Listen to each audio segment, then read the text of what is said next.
Eu me declaro seu vassalo. Eu o reconheço como meu senhor. Você jura fidelidade a mim, seu senhor? Juro. Você confia a mim, como seu senhor, as suas terras? Sim.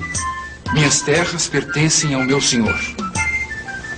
Como seu senhor, eu aceito sua vassalagem.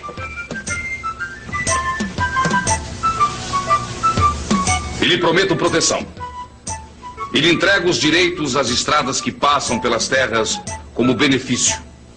Os benefícios que o senhor doava ao vassalo eram chamados de feudos. Daí vem o nome, feudalismo. Quando os germanos invadiram o Império Romano do Ocidente, eles distribuíam as terras entre os seus guerreiros. E eles atuavam como senhores absolutos dos seus territórios.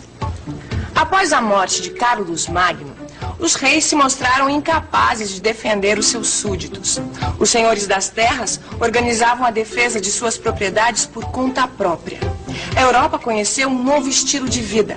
As cidades foram abandonadas e o único bem que interessava era a terra. A figura do rei continuava existindo, mas na prática a autoridade do rei ficava limitada aos seus domínios particulares. Pouco a pouco, perdeu-se a noção de Estado. A autoridade era exercida pelos donos de propriedades. Eles ofereciam proteção aos mais pobres em troca de terras e impostos. No século IX, o sistema feudal se estende rapidamente pela Europa. Quase todos os europeus são vassalos de algum senhor, e todos os bens são benefícios ou feudo de alguém. O dono do feudo exerce a autoridade de soberano sobre seu território. É ele quem cunha a moeda usada em suas terras. O dono do feudo tem um exército próprio. Ele não depende de rei nenhum para declarar guerra contra outros feudos. O senhor feudal administra a justiça e cobra os impostos. A servidão era outra face do feudalismo. Os servos do senhor feudal eram praticamente escravos. Eles trabalhavam duro, principalmente no campo, para manter os privilégios dos senhores que viviam nos castelos. E além dos camponeses que estavam presos à terra, havia também os vilões. Este nome não significa que eles eram bandidos. Os vilões eram os habitantes das vilas e das aldeias. Eles também trabalhavam para um senhor, mas conservavam a liberdade pessoal.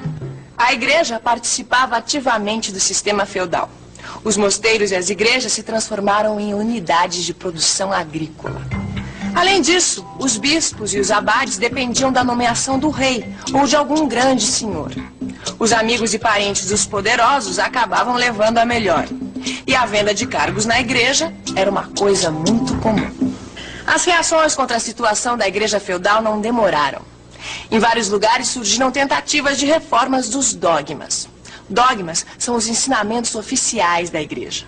Alguns papas fizeram reformas importantes para combater a desordem da igreja de Roma. A reforma começada pelos papas acabou chegando nos mosteiros. Este lugar que eu estou aqui é um mosteiro. Na Europa feudal, esses lugares eram os únicos centros de cultura que existiam.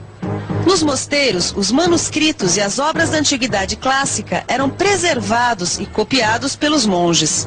A Igreja Católica foi o maior poder organizado da Idade Média.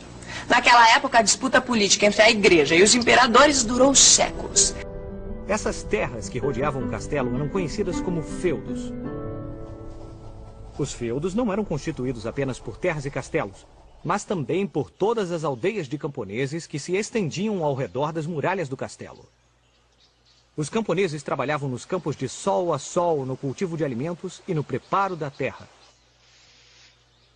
Os camponeses e suas aldeias eram protegidos pelo nobre ou senhor do castelo.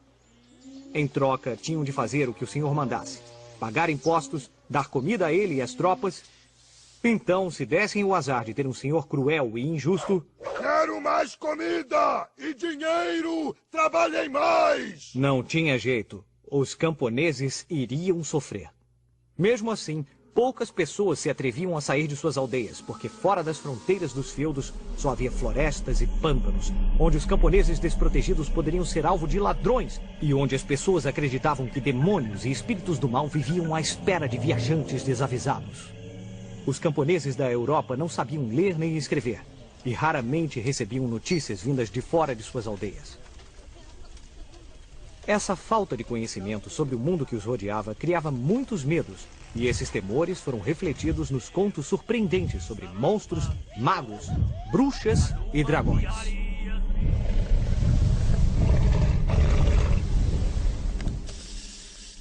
O sistema feudal. Durante a Idade Média, diferentes povos lutaram entre si. Os nobres compunham os exércitos que juravam lealdade uns aos outros. Eles fizeram guerra por toda a Europa e protegiam os interesses de seus reis. Será que eles lutavam o tempo todo durante a guerra? Como conseguiam dinheiro e comida? Como esses nobres faziam para se manter? Pergunta inteligente, Pipo. Os nobres precisavam de cavalos, armaduras, espadas, capas e alimentos. E tudo isso vinha dos camponeses, que trabalhavam incansavelmente em cada feudo. Eles produziam todos os alimentos e bens para os senhores e seus exércitos. Os camponeses trabalhavam duro todo o ano e produziam toneladas de alimentos. Alimentos esses que os senhores tomavam deles. Isso porque, tecnicamente, os senhores eram donos de tudo. Algumas vezes, mal deixavam comida suficiente para os camponeses passarem um ano sem fome. Estes camponeses que trabalhavam muito faziam parte do que chamamos de roda da sociedade feudal. Estes eram os nobres e cavaleiros dedicados ao combate. Havia também os monges e clérigos, que se dedicavam aos assuntos da igreja. E também havia os camponeses, que cultivavam e forneciam alimentos e riqueza para os outros. Cada grupo social dependia do outro. Os camponeses tinham de ser defendidos pelos senhores e nobres contra invasores, para que pudessem cuidar dos alimentos que seriam consumidos pelos senhores e pelos religiosos. Essas três camadas da sociedade eram muito rigorosas e ninguém podia passar de uma para outra. Esse era o sistema feudal.